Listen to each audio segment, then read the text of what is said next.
Welcome back to another episode of the Lantern Podcast. We're your hosts, Beauty and the Beast. This movement seeks to empower people to stand up for our sacred values, our citizen rights, and constitutional freedoms that were inked on that piece of paper by our forefathers. Shining a light on the darkness of today's challenges. This is the Lantern Podcast.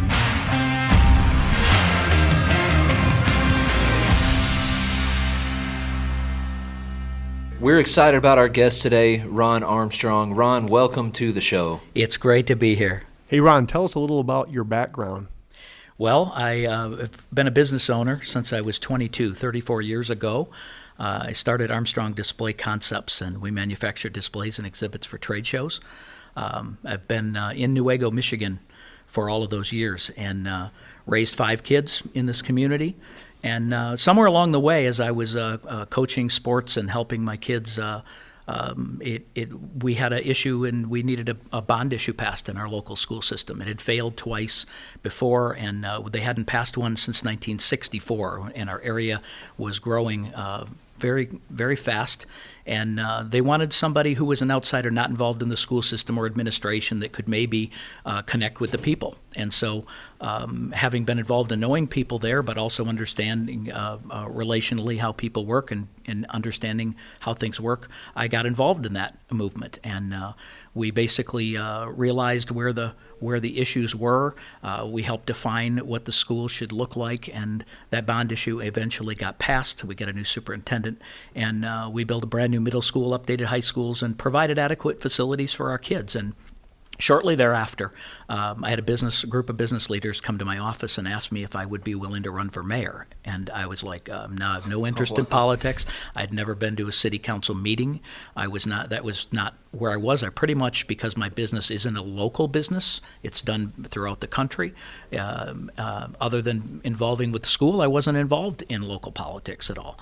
But they had explained to me that there had been some issues with the city. A city manager there had been some corruption that had gone on in the town, and there was a lot of thought of the other leaders were or could have or should have known something of how it happened, and they wanted to know if there was somebody who was maybe looked up to in the community, but an outsider, as they called me, would be willing to serve as mayor. And so I said, well, I'm going to come to a couple council meetings and we'll figure that out. So I went to a couple meetings and realized that we were growing really fast, but they weren't planning for the growth. They weren't working. And so I stood up and talked.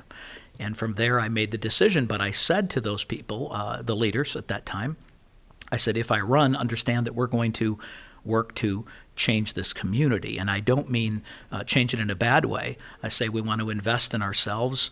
We need to make this community something that our kids would be proud to come back to and live in. So many of our kids were waiting to graduate and leave the area, as they often do in small towns, right? So I said, I think we can, this area is growing. There's a new group of people coming in here, and we have to draw those people in to lead and work through our board. So I was elected mayor, and this was back starting in 2000. And over the next 10 years, we rejuvenated and reinvented the entire downtown.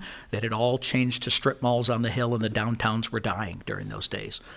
So as we redid the downtown, we had to get, for instance, an example. We had 42 businesses that owners through the downtown. In order to get an attractive grant to be able to redo the city from a infrastructure perspective, everyone had to give up their property at their back door. All the property they owned that became the parking lots that you'll see around Newaygo, whatever, were owned by business owners at one time. All 42 had to agree or it didn't work. Wow. Oh, wow, yeah.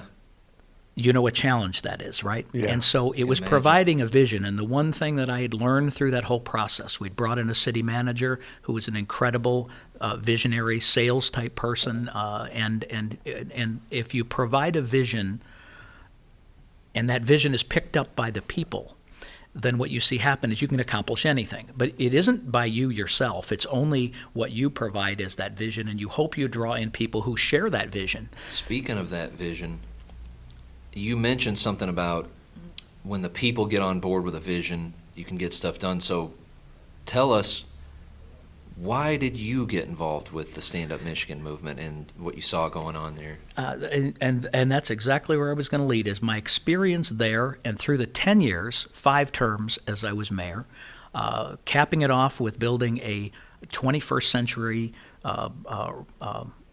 building called The Stream that is a remote work concept. We had a lot of people who lived here that could not work from here. They couldn't come and visit here because they had no internet access, and this So they facility were forced provided to travel that. if they wanted to get Yeah, an office. or what we were seeing is them bringing their families here and them having to go back during the week to work and come back on weekends and not have any connectivity. So during that process, you learn a lot about people. And as soon as I had heard one of our admin had come to the house who knows my wife and asked if she'd be willing to help, and I happened to peek over their shoulder and see the Facebook group, and I believe it was on day 1.5, I guess we could say, but we probably were, 50, 60,000 people, whatever it was that particular They time. grew pretty fast. It was crazy. So as I looked at that, I realized I don't know who these people are. I'd never seen a video, hadn't seen anything but a screenshot. But I said, they've got a tiger by the tail. And I immediately, my mind went to, there are several ways they can go with this, and not knowing who else was in charge of holding on to that tiger's tail. I said, can they have a conversation? Because I think that knowing what was already planned for that following week, I thought that maybe we could have a perspective that might be slightly different than a lot of the other groups that were out there. And that's one thing that I noticed right from the very beginning of having that conversation with you, Ron, is you brought structure to a chaotic situation. And just like you're explaining with your background and what you've done here in Newaygo, you brought the same kind of structure to this organization, and we now all have a vision on how to move this forward, because everything that you kind of done with this city is kind of what we want to do with the new America. We basically are going to have to rebuild and make it better. Would you agree with that? I would, and one of the terms we used at several of our events as we reinvented downtown Newaygo, and I think it's the same thing that happens to us over time in our society, in America, is we go through challenges, we go through recessions, we go through wars, we go through viruses. All of those have us check ourselves and say, what do we do now? What does this look like going forward? And you hear these terms, the new normal, you hear all of that. Look, it isn't a new normal.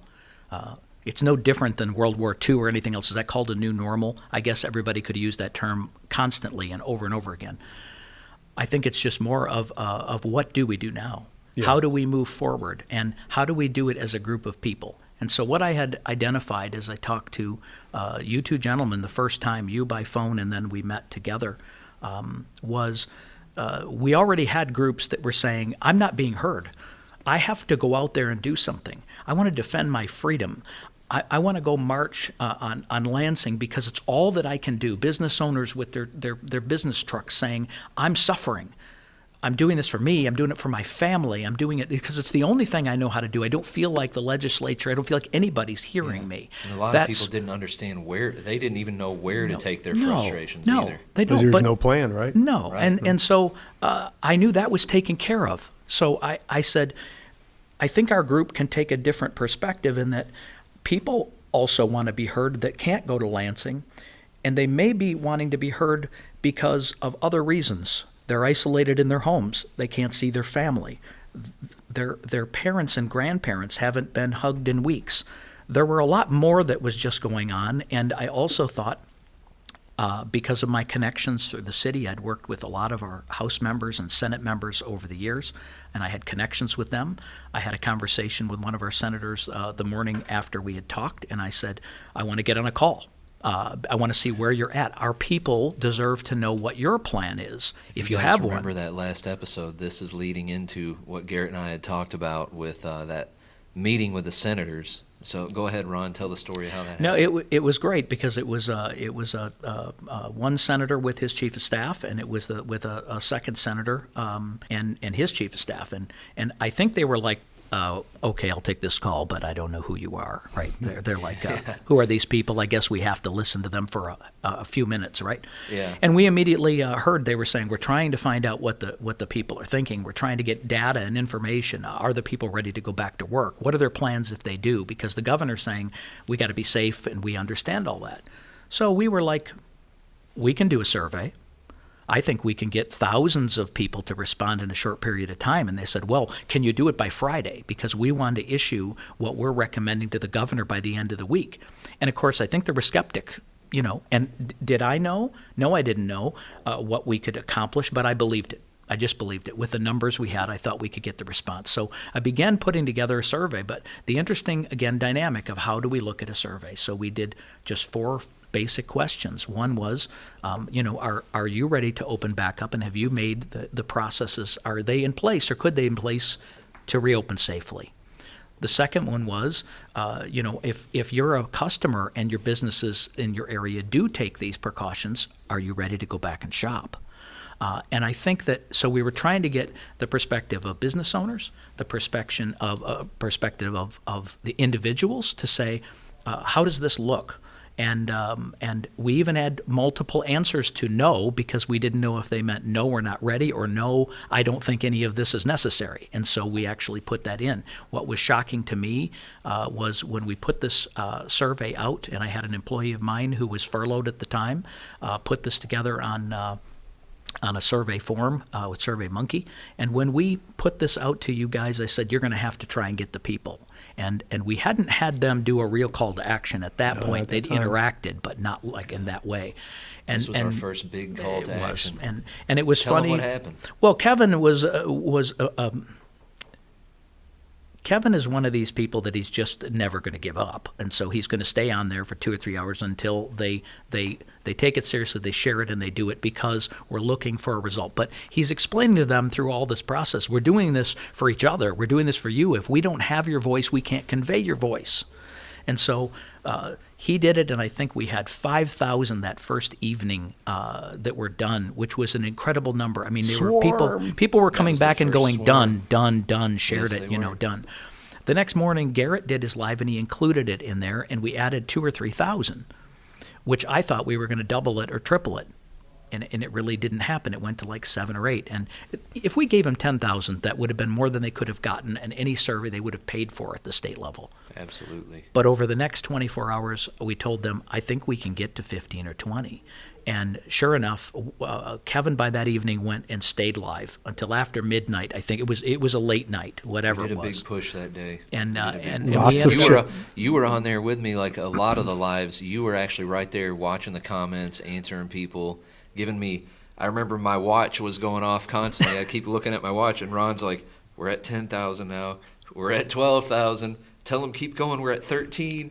After the Next thing you 4th know, bag it's of crazy. chips, we reached our goal. Yeah, we reached our goal.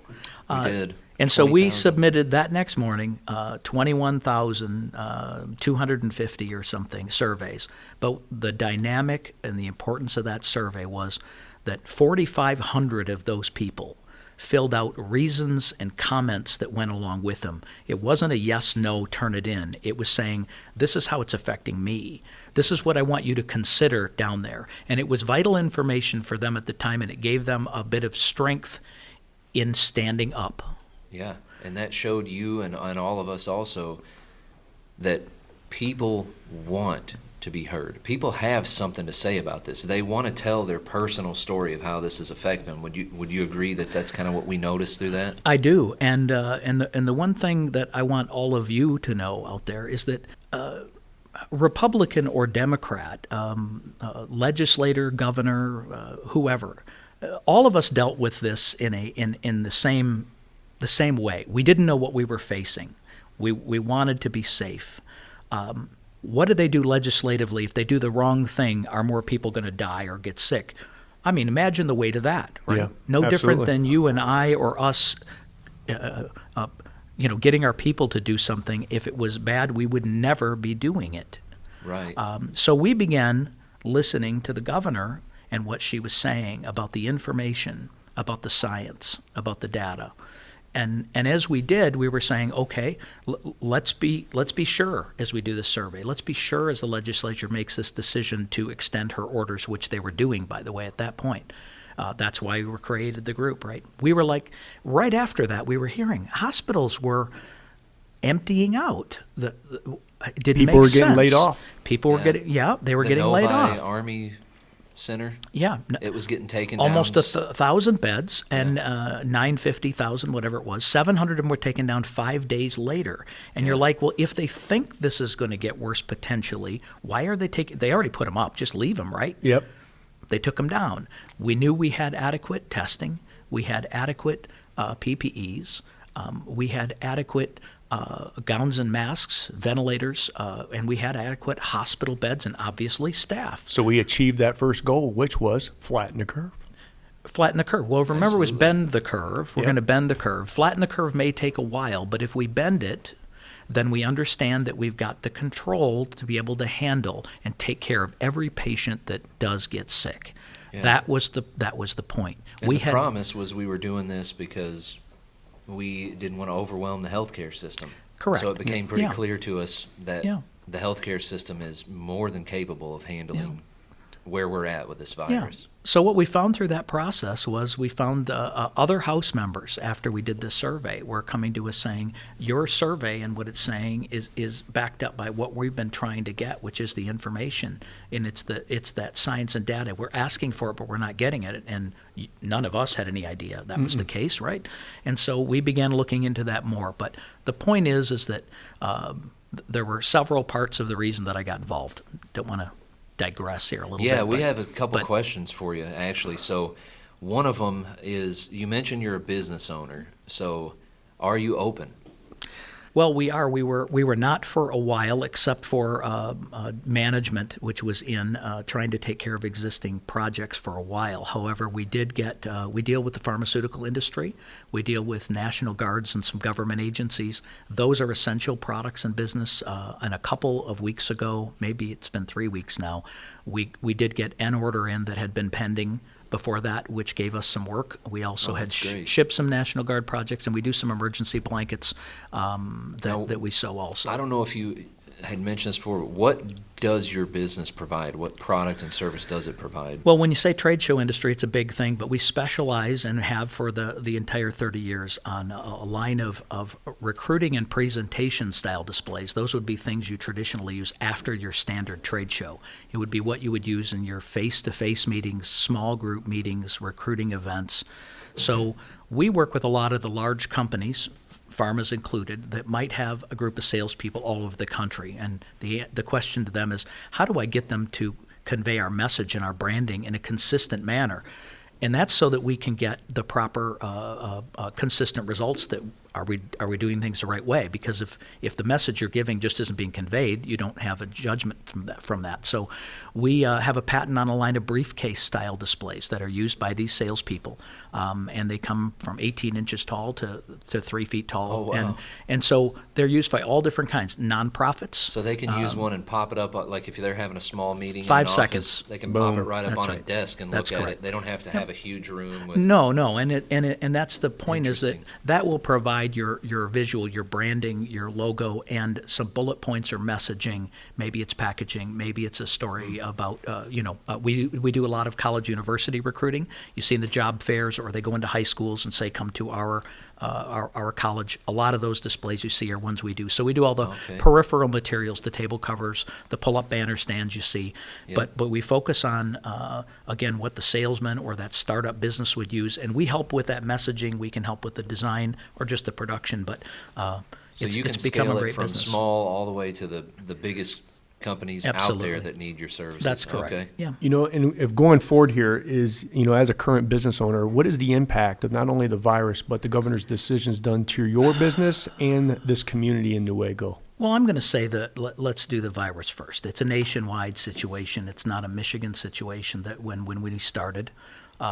Again, none of us knew what was going to happen. We had major trade shows that were planned in Las Vegas, and Las Vegas, remember, was going to stay open for a while. And then, like 3 days, Interesting. 3 days later, Yeah. boom, they decided they were closing. And so when that happened, the trade show business is gone. The convention business is gone. Job fairs are over. Face-to-face selling is over. Everything that I provide for is non-existent during this process. The only thing we're doing now is producing things that are going to be used when we open back up, even from a retail standpoint. So we're devastated in that end. What would you say for percentage-wise from the moment that the lockdown started? As far like what percentage of business has slowed down on you? 80% to Oh, wow. more, maybe 90%. As far as new orders, 90% probably. I mean, Wow. it's completely devastating. We do know that we'll open back up. We assumed it might be 30 days, right?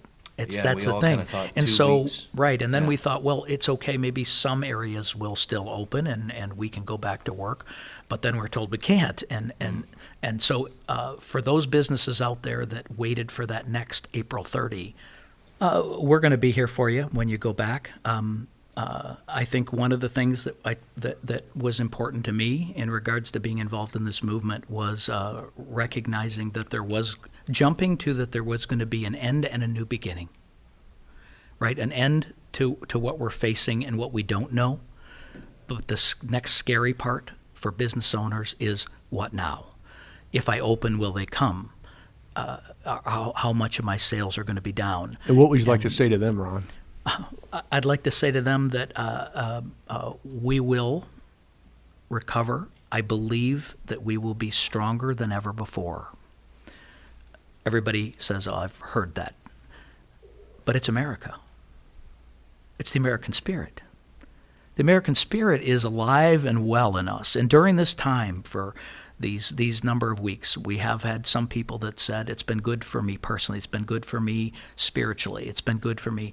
But one thing that I think that it's also been good is we've turned our focus back to, yes, our family. We didn't even eat together. Now we had to eat together, right? Yeah. We spent time together. I think we got to maybe know our neighbors a little more and what their needs were. I know I did. Some elderly neighbors that are close to me, I've been able to help provide some meals for. They got Meals on Wheels. Didn't even recognize that before. And now you're home more, and you go, who's that? My wife says, who's that driving in over there? They went to both houses. I didn't know they were having meals delivered. So now we're smoking and grilling and dropping off some things at least once or twice a week. And what That's we're great. finding is that, and we're practicing social distancing, but they're lonely. Oh, yeah. And so I think that when I talk about our customers, we're all just people. We all have a job to do, whatever that is, whether it's service or manufacturing. It doesn't matter. We all have to go back to normal. We all have to understand that relationally we need each other. And so, again, my mind jumps always to what if, what can we look to in the future for this. And so for our really what you're talking organization. about is kind of seeing beyond the virus. What would you say Yes. your vision is for Yeah. that, for these communities? Was understanding, because I understand politics. I understand that it doesn't matter who controls the legislature in Washington or in Lansing. They're just people representing us, right? They represent all of us. That's one thing that I learned as mayor was I always had the vocal group that came in, the vocal minority, but if I reacted to just the vocal minority, I would have never accomplished what I've accomplished. Ooh, interesting. Because what happens with that is that you hear it over and over again, but you say, wait a minute, the majority of the people feel this way, but all I'm hearing and seeing is this, kind of like the media. Yeah, and it's almost like the movement of what you just described is that vocal minority can sometimes be very loud, which can cause the majority to be quiet. You know what? Speaking of that vocal minority right now, too, the three of us obviously have had a lot of skeptics. The whole movement's had a lot of skeptics. But if you could address one of the skeptics, Ron, what would you personally say to him? Yeah, what would you say to him, Ron? I understand. First thing is empathize with where they are. Because where they are is where they are. They don't have to be like me. They don't react like me. Why? All kinds of reasons. Maybe protecting someone who's immunocompromised in their home. Maybe it's because they're focused on the media narrative that has put them in fear. But what I would say to them is there's hope. The hope is that we will recover. We've seen it before. We've seen it again. I mean, we saw all the men go off to war and the women go to making airplanes and helping, we've seen Those ladies ourselves. made some good airplanes They back did. then. Yeah, too. They did. World War The II. best airplanes ever made. But I'm saying that we've seen us rise to the challenge and the occasion, and we will again. But what I would say to all of you is, you are the solution. We individually and we collectively are the answer. See, the countries around the world that depend on the government, they depend on somebody to tell them what to do, they don't accomplish what America's accomplished, right? We do things that are new. We accomplish things that have never been done before. I don't care if it's the car or the airplane or a computer or a cell phone or whatever it might be. We've created things, we build things, we have ideas that have never been thought possible, whether it's the moon. America has done it, and we'll do it again.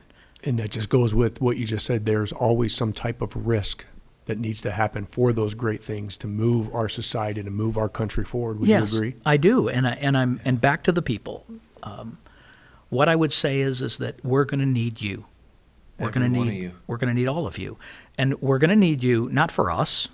The only reason we're asking you to join as a member and be identified is that we want to be able to help mobilize our group of members to help and assist in your community. My vision for this, and our vision for this as we shared it, is going to be that every neighborhood, every city and community, every county has to recover within themselves, however that's defined. If you're farming, it's one thing. If you're service, it's another. But we need to start there, meaning shop local, invest in there, Yes. spend your money there. Yes. Help your own neighbors, provide the food, provide the counseling, give an ear, whatever it takes. But if we all focused on those things and not what I don't have or what I wish hadn't happened, and instead we focus there, what we're going to find is that we're going to recover a lot quicker, first mentally, Absolutely, psychologically, and then we're going to recover together quicker than any other state in this country. Amen. Because Michiganders are an incredible group of people. Yes, we are. And they I believe that we're going to rise to the occasion, but they have to have a focal point and we can't wait because the government is not going to provide that solution. And guess what, guys? Like you just heard Ron saying, it's not going to be because of what we at Stand Up Michigan necessarily do. It's going to be because of you in your community. So what we're asking you to do right now is put boots on the ground. That's what he's really asking for, is be prepared to support, to spend your hard-earned money with your small businesses. Look for the people within the movement that you can help. And it's time to reach a hand out and rebuild our community. So, Ron, one last question for you. If Governor Gretchen Whitmer was sitting in front of you right now, and I want you to look right at the camera because she may see this, what would you say personally to the governor about all this? What would you have to say to her? Well, I would say that you're in a very tough situation, and I'd say I understand. I have to because I'm not you. I'm not in your boots or your shoes. I think that we need to get the science and the data revealed and released to us so we can have a conversation, so that we can look at what we're really facing right now and what I believe we were facing like 30 days ago. That would be number one. Number two, I would say you should be thankful for the people of Michigan because we're going to recover no matter how we open up. We're going to support each other. And then legislatively, I don't agree with the decisions. I don't know where those have come from. But one of our House members, Jack O'Malley, and one of his casts talked about two patients. There are patients with COVID-19, and there's the economic patient. One thing that we have failed to talk about enough, and I know the media doesn't talk about it much, and that is the economic impact that it has had. And to understand, and that takes me back to my days as mayor, is understand that a lot of our revenues in the city and counties come from the state, from sales tax dollars, road dollars, other revenues that are fed back through the counties, right? With those revenues gone, understand that every one of these counties, every one of these cities are going to have a dramatic reduction in their revenue to be able to provide the services that everyone expects. And I know the governor understands that. So that would be number two. Number three, we talk about schools. My understanding is as of last Friday, we were $1.25 billion deficit in the school aid program. That's catastrophic. So we've talked about $200, $300 a student as being devastating in the past when we've had budget issues. We're looking at anywhere from $500, $600, as much as $800 per student in reduction for 2020, 2021. Not good. What does No. that necessarily mean for the students? Well, it supports the whole system. I mean, it will be devastating. And the question is, we can't print money, right? So I'm saying to the governor that we have to begin to safely open up everywhere. Now, if there are hot spots, which I don't know that there are, but that's up to the science and data that we haven't seen. Yep. But I believe that if we are able to open up safely, that those revenues will begin to come back in. We are ready. As some people have said, we're adults, and we can do both things. We can be safe. We can practice social distancing. Those that want to wear masks can. Those that feel the need to stay home, those who are immunocompromised, can be careful. All those things I think we're ready for. But we need to open up to allow the businesses to survive, and it is also important for all the services and the people that we are taking care of and responsible for, including our children. And remember, all that we borrow right now, our kids are going to pay back Absolutely. one day, right? So I would say to the governor that we're in it with you. I want to be at the table with her. I want to talk with her and hear what her thoughts are. I can bridge those gaps between us so that we can find a way forward. And we need more of those bridge and gap builders Those with our conversations legislature. that need to happen. It Absolutely. is. And I believe that she's trying to do the right thing. The legislature is too. We need to come to a resolution, and we need to be able to move forward. Absolutely. Ron, thank you so much for coming on. We really appreciate your time, your service in the past, your vision, your heart, your love for humanity, man. Thank you so much for coming on. You're welcome, and I'm looking forward to great things to come. Absolutely. Until next time, this is the Lantern Podcast with Beauty And the Beast. signing off.